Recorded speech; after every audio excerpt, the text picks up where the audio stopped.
Di pinjol itu, pinjaman uangnya itu satu bisnis. Tapi itu nggak ada apa-apanya, Pak. Bisnis yang besarnya itu sebenarnya tambang datanya. Sebenarnya kita ini berhadapan dengan satu struktur yang luar biasa. Karena ini kan masa negara jadi lemah gitu loh. Kalau negara ini paralel structure gitu. Pertama sekali pinjol legal ya, saya ngomongin pinjol legal, itu hadir, itu pendanaannya itu hanya sekitar kurang dari 10 miliar. Kurang dari 10 miliar dalam setahun. Kemudian ketika saya tinggalkan itu sudah hampir 200 triliun dalam waktu 3 tahun perputarannya. Kalau yang ilegal ya 5 kali lipat.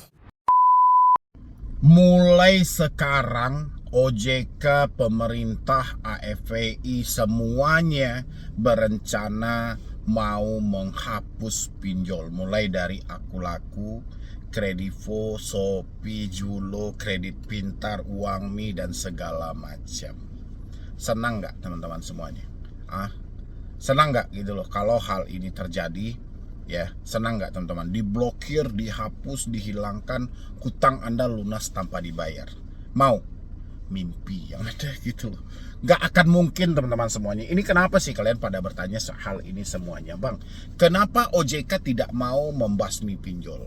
Kenapa OJK tidak mau menghapus pinjol-pinjol legal? Kenapa pemerintah hanya diam aja dalam hal ini? Padahal sudah banyak korban-korbannya.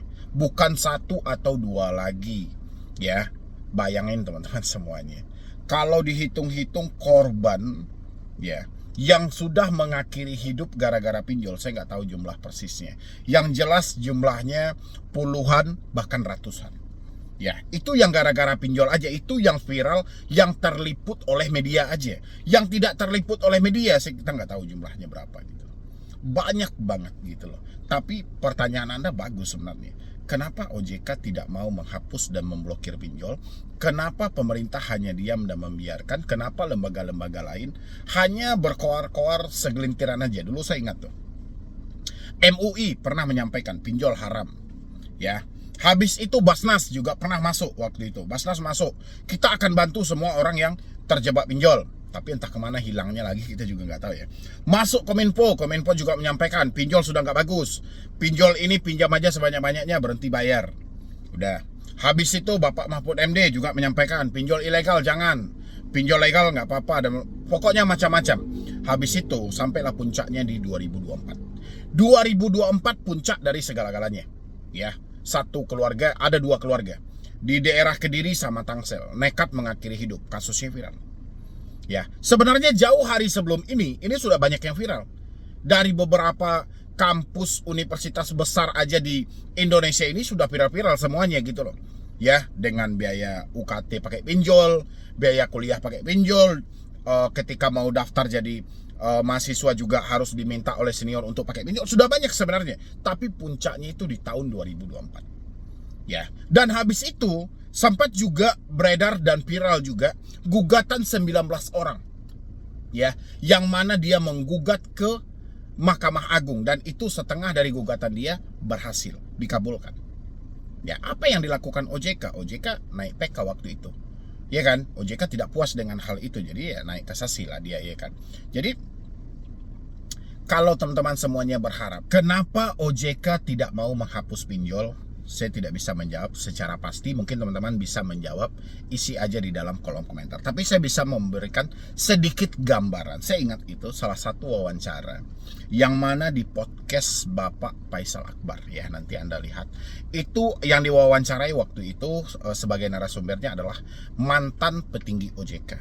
Dia sempat menyampaikan, duit yang sekian M aja dalam waktu 1 tahun menjadi sekian triliun. Di pinjol itu, pinjaman uangnya itu satu bisnis. Tapi itu nggak ada apa-apanya, Pak. Bisnis yang besarnya itu sebenarnya tambang datanya. Sebenarnya kita ini berhadapan dengan satu struktur yang luar biasa. Karena ini kan masa negara jadi lemah gitu loh. Kalau negara ini paralel structure gitu. Pertama sekali pinjol legal ya, saya ngomongin pinjol legal, itu hadir, itu pendanaannya itu hanya sekitar kurang dari 10 miliar. Kurang dari 10 miliar dalam setahun. Kemudian ketika saya tinggalkan itu sudah hampir 200 triliun dalam waktu 3 tahun perputarannya. Kalau yang ilegal ya 5 kali lipat. Ya, dari sekian M menjadi sekian triliun. Berarti ada perputaran uang yang sangat kencang dalam hal ini. Ya, kita bisa konekkan juga Berapa yang kita pinjam, berapa yang kita bayar. Bagaimana ketika kita telat bayar. Kita bisa konekkan hal itu gitu loh. Ya, dari sana Anda bisa dapat poinnya. Kenapa tidak ada pergerakan sama sekali tentang pinjaman online, seakan-akan kasus pinjol ini hanyalah kasus kecil yang tidak perlu ditangani. Padahal pinjol ini adalah kasus besar. Ya, sampai di 2024 yang saya sampaikan itu adalah puncak dari segala-galanya kasus pinjol ini. OJK langsung merubah nama pinjol menjadi Pinder. Ya, ini berbarengan. Keputusan MA waktu itu yang menyatakan Presiden Wakil Presiden bersalah, Kominfo, OJK, dan Ketua DPR RI bersalah. Nggak lama habis itu, perubahan nama pinjol diambil. Pinjol yang semulanya menjadi pinjaman online karena catatannya sudah sangat hitam, ya, itu diganti menjadi pinjaman daring. Karena setelah keputusan Mahkamah Agung, nggak beberapa bulan habis itu viral kasus di daerah Kediri dan Tangsel. Akhirnya OJK benar-benar merubah nama itu untuk menghilangkan jejak, supaya tetap mempertahankan pinjol ini ada di Indonesia. Dengan dalih pinjol ini bermanfaat loh. Pinjol ini sangat dibutuhkan loh. Tapi entah bagian mana masyarakat Indonesianya yang membutuhkan pinjol, kita nggak tahu. Entah masyarakat Indonesia bagian dari dalam OJK, atau masyarakat Indonesia bagian dari luar OJK gitu loh. Ya, tapi kalau saya rasa yang membutuhkan bagian dari dalam OJK-nya gitu loh. Kalau dari luar kita sama-sama tahu, orang kalau sudah masuk ke ranah pinjol cuman ada dua. Kalau nggak mati miskin. Dua-dua ini akan mereka hadang. Mati karena apa? Mati akal, mati pemikiran, bahkan kehilangan nyawa. Ya, banyak. Kalau miskin, kita sama-sama tahu. Mereka berakhir dengan apa? Dengan ketidakmampuan. Aset hilang, harta-harta habis, duit gaji selesai. Ya, cuman dua itu aja. Boleh kita list, boleh kita lakukan survei. Siapa yang menyatakan pinjol bermanfaat? Apakah dia sudah minjam-pinjol? Kapan? Pinjol sekali masuk, sekali kita masuk meminjam, terserah mau aplikasi manapun, ya, itu promosi sampahnya tidak putus-putus. Oke, Anda lancar bayar, berapa beban bunga yang Anda dapatkan? Ini baru kita berbicara soal bunga, belum lagi pemotongan dana di awal. Ya, dana 1 juta. Berapa biaya admin yang harus dibebankan kepada kita? Uang yang 1 juta, apakah kita terima penuh 1 juta? Tidak, terkadang 700.000, 650. Apakah hutang pokok kita di aplikasi ditulis sebanyak 700.000? Tidak, hutang pokok kita ditulis sebanyak 1 juta. Dari nilai pokok aja mereka sudah diuntungkan 350.000. Nilai pokok. Apakah kita akan bayar sebanyak 1 juta? Tidak, ini harus dilebihkan lagi gitu loh. Ya, jadi kalau teman-teman bertanya kenapa OJK hanya diam bang, kenapa pemerintah hanya diam, kenapa yang lain-lain petinggi-petinggi segala macam hanya diam, ini perputaran uang. Mungkin dari podcast Bapak Faisal Akbar itu bisa menjawab semuanya gitu loh. Ya, karena kita tidak menemukan bukti yang valid juga dalam hal itu. Tapi ya, apapun kasusnya itu tetap diredam oleh otoritas jasa keuangan. Bahkan OJK melenggang begitu aja dengan dalih ya pinjol legal masih bermanfaat kok. Pinjol legal masih bagus-bagus aja. Semua petinggi pinjol dimasukkan untuk pengurusan satu lembaga Asosiasi Fintech Pendanaan Bersama Indonesia.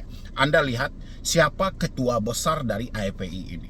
Itu pemilik atau CEO dari pinjaman online. Belum lagi dewan-dewan penasehatnya. Itu orang-orang pinjol semua di dalamnya. Itu dimasukin OJK. Tapi entah seperti apa OJK, entah tersandra dan segala macam, ya kita nggak tahu. Makanya saya selalu menyampaikan teman-teman semuanya, karena Anda sudah buta solusi, Anda nggak tahu lagi Anda solusinya apa nih. Ditanyakan tingkat kemampuan Anda, ya memang benar Anda sudah tidak mampu bayar, Anda sudah tidak sanggup bayar. Mau tidak mau, Galbay adalah pilihan yang tepat. Ya, meskipun tidak ada orang yang mengarahkan untuk Galbay, tapi kondisi hidup Anda sudah menyatakan tidak mampu. Kalau sudah tidak mampu, mau tidak mau ya berhenti bayar. Galian udah nggak ada kok. Sama kayak Anda lagi nonton saya nih. Anda lagi nonton saya. Kalau duit Anda masih ada, kita nggak saling kenal kawan-kawan. Tapi karena duit Anda tidak ada, talangan dana tidak ada lagi, pinjol yang mau dicairkan sudah tidak ada, makanya Anda bertemu dengan channel ini. Entah seperti apa cara kata pencarian Anda, yang jelas Anda bertemu dengan saya hari ini itu di saat Anda sudah dimiskinkan, di saat Anda sudah dihancurkan. Maka dari itu buat teman-teman semuanya, jangan pernah mimpi OJK akan menghapus pinjol legal yang ada. Nggak akan ada, nggak akan mungkin gitu loh. Sedangkan pemerintah aja nggak mau menyenggol urusan itu kok. Saya sudah melihat kok 100 hari kerja Bapak Presiden aja tidak tersentuh sama sekali urusan pinjaman online. Berarti mereka masih beranggapan pinjaman online ini baik-baik saja, layak untuk dikonsumsi oleh masyarakat Indonesia. Ya sudahlah. Berarti kalau nanti gugatan dari KPPU memenuhi bukti, saya nggak tahu juga. Mudah-mudahan KPPU jangan tersandra juga ya dengan kekuasaan dan segala macam. Benar-benar KPPU bisa mengungkap bahwa ini adalah kartel dan monopoli. Ya, biar semua mata bisa terbuka, biar kita bisa menyelamatkan rakyat Indonesia generasi berikutnya untuk tidak terancam masa depan mereka gara-gara pinjaman online. Sekarang miris banget teman-teman semuanya. Banyak Gen Z itu untuk memenuhi keinginan mereka, gaya hidup mereka ya pinjam pinjol dan pay later. Sekali mereka terjebak di pinjol dan pay later, siap-siap keluarnya dalam keadaan miskin. Kalau nggak gila ya miskin, kalau nggak mati. Itu aja gitu loh, nggak ada manfaat sama sekali. Boleh Anda cek, survei lah gitu loh. Siapa yang berhasil bermanfaat mendapatkan dana pinjol, memutarkan untuk modal usaha dia. Yang ada modal pinjol habis, modal yang ada juga habis gitu loh. Hisapannya cepat teman-teman semuanya. Bunganya besar, pemotongan biaya layanan besar, tenor sangat singkat. Usaha mana yang bisa menang melawan pinjol? Makanya dari sekarang sadarlah, kekuatan pinjol itu hanya ada di dalam komunikasi. Ya, tidak ada kekuatan dia sampai datang ke rumah dan segala macam, nggak ada. Kekuatan mereka hanya ada di komunikasi. Kayak gimana pun komunikasi ini pasti mereka akan kencangkan. Ya, makanya pinjol itu, setiap pinjol pasti menjalin kerjasama dengan debt collector. Debt collector ini akan disetting sedemikian rupa supaya makin ganas. Kenapa debt collector makin ganas ketika kita telat bayar, ketika kita tidak mampu bayar? Supaya menutupi kejelekan pinjol ini. Sistem pinjol ini buruk. Kan sudah dibilangin sangat buruk. Ya, pemotongan biaya layanan, denda dan bunga, belum lagi cara mereka menyalurkan dana. Ini sangat buruk. Ketika Anda telat bayar, Anda juga pasti akan mencari keburukan dari pinjol ini. Tapi sebelum Anda menemukan keburukan, Anda dihadapkan dulu dengan debt collector untuk digencarkan penagihannya, sehingga otak Anda tidak berpikir lagi menemukan keburukan itu untuk bahwasanya Anda telah dimanfaatkan gitu loh. Makanya mereka kencangkanlah cara penagihan dengan caci maki, hinaan dan segala macam gitu loh. Supaya kepintaran Anda itu hilang. Mudah-mudahan setelah nonton ini semuanya teman-teman sadar ya, sadar semuanya, mata terbuka, pemikiran terbuka, jangan mau lagi dimanfaatkan oleh pinjol. Sadar diri dan buka penglihatan Anda untuk ke depan bahwasanya pinjol ini adalah sandera yang sangat besar buat diri Anda. Anda tersandera dalam hal ini. Anda harus paksa diri Anda untuk keluar, putus semua komunikasi yang terhubung. Jangan Anda menggantungkan harapan kepada OJK ataupun pemerintah kita. Nol besar hasilnya teman-teman semuanya. Oke, mungkin dari saya cuma itu aja dulu. Sisanya Anda bisa tonton video ini.